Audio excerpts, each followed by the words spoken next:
সামিরার যে ব্যাগে যে ওষুধ পাওয়া গিয়েছিল সেটা হলো লোকাল অ্যানেস্থেশিয়া যেটাকে বলা হয়, যেটাকে মানুষ মানে অজ্ঞান করার জন্য ব্যবহার করা হয়। আর এটা অতিরিক্ত হয়ে গেলে সেটাকে হৃদরোগজনিত কারণে সে মানুষ মারা যেতে পারে, হৃদরোগ বন্ধ হয়ে যেতে পারে। আবার আরেকটা বিষয় বলা হয়েছে যে তার বুকের ডান পাশে এবং বাম পাশে আঘাতের চিহ্ন পাওয়া গেছে এবং সেটা কালো দাগ হিসেবে ছিল, যেটা আদালত স্পষ্টভাবে বলেছেন যে এইখানে যে আঘাতের চিহ্ন পাওয়া গেছে সেটা অপমৃত্যু হতে পারে না, আত্মহত্যা হতে পারে না, সেটা অন্য কোনো ব্যক্তি কিংবা অন্য কেউ দ্বারা অন্য মানে বেশি ব্যক্তি দ্বারা আঘাত হতে পারে, শক্ত কোনো আঘাত হতে পারে, সেটা আদালত স্পষ্টভাবে বলেছেন।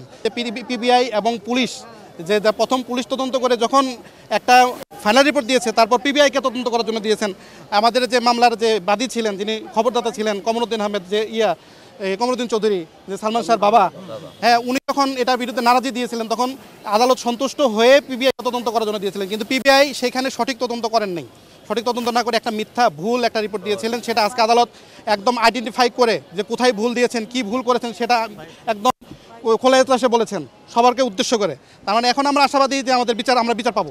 যে 2020 সালে যে একটা রিপোর্ট ছিল, পিবিআই রিপোর্ট ছিল, যে রিপোর্টটা এর আগেও যে রিপোর্ট দিয়েছিল পিবিআই অপমৃত্যু হিসেবে একটা রিপোর্ট দিল, সেই রিপোর্টটার বিপক্ষে আমরা একটা রিভিশন দায়ের করেছিলাম আদালতে। বিজ্ঞ আদালত এটা বিবেচনা করে আমলে নিয়ে আজকে আদেশ দিয়েছেন যে ওই সময়ে যে রিপোর্টগুলো পুলিশ দিয়েছেন সবগুলো ত্রুটিপূর্ণ ছিল এবং যে পিবিআই যে তদন্ত করেছে সেই তদন্ত সঠিকভাবে করা হয় নাই। তারপরে যে এইখানে নারাজি দেওয়ার যে বিষয়টা ছিল, সেখানে আমরা করোনাকালীন সময় যে এই সালমান শাহর যে মা ছিলেন, যে আসতে পারেন নাই বিভিন্ন কারণে, ওইটা আমলে নিয়েছেন, যে যার কারণে আমাদের এই ডিভিশনটা মঞ্জুর হলো। অর্থাৎ আমাদের এখানে বিজয়টা হলো যে একটা অপমৃত্যু হিসেবে চালিয়ে দেওয়া হয়েছে 25 বছর। প্রথমে 25 বছর হলো যে আপনার রিপোর্ট দেওয়াতে 25 বছর তারা ব্যয় করেছেন। এই 25 বছর আমাদের বক্তব্য ছিল যে 25 বছর তারা ব্যয় করেছেন যে এই হত্যার আলামত নষ্ট করার জন্য। কিন্তু আজ আদালত যখন আমাদের রায় দিয়েছেন আমাদের পক্ষে যে এটা আসলে একটা হত্যা মামলা, তার মানে এই 25 বছরতে তারা যে সময় ক্ষেপণ করেছেন এবং ভুল রিপোর্ট দিয়েছেন, যে সঠিকভাবে তদন্ত করেন নাই, সেটা আজকে প্রমাণিত হয়েছে। এখন পরবর্তী সময়ে এই মামলার যে প্রধান আসামি যে সামিরা হক এবং আজিজ মোহাম্মদ ভাই 2 নম্বর আসামি, ডন সহ অন্যান্য যারা আসামি আছেন, তাদের প্রতি ব্যবস্থা নেওয়ার জন্য আদালত এক নির্দেশনা দিয়েছেন এবং পিবিআইকে নির্দেশনা দিয়েছেন পরবর্তী আবার এইটা করার জন্য, এজাহারভুক্ত করার জন্য এবং তদন্ত করার জন্য, এবং বিভিন্ন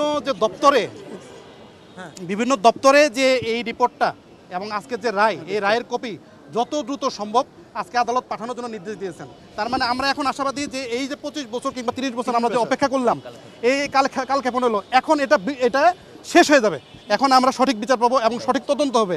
আমরা আশাবাদী, যে সর্বোচ্চ আশাবাদী যে এই মামলার যারা আসামি, এই মামলার যে প্রধান আসামি সহ অন্যান্য যারা সহযোগী আসামি ছিলেন, তাদের মধ্যে একজন 164 দিয়েছেন। আজকে আদালত এটা পরে শুনিয়েছেন আমাদের, যে ওইখানে উনি 164 স্পষ্টভাবে বলেছেন যে অভিযুক্ত আসামি যাদের নাম এখানে উল্লেখ করা আছে তারা সবাই জড়িত ছিল, এবং আদালত এই মর্মে নির্দেশ দিয়েছেন যে তাদের যাতে বিচারের আওতায় নিয়ে আসা হয়।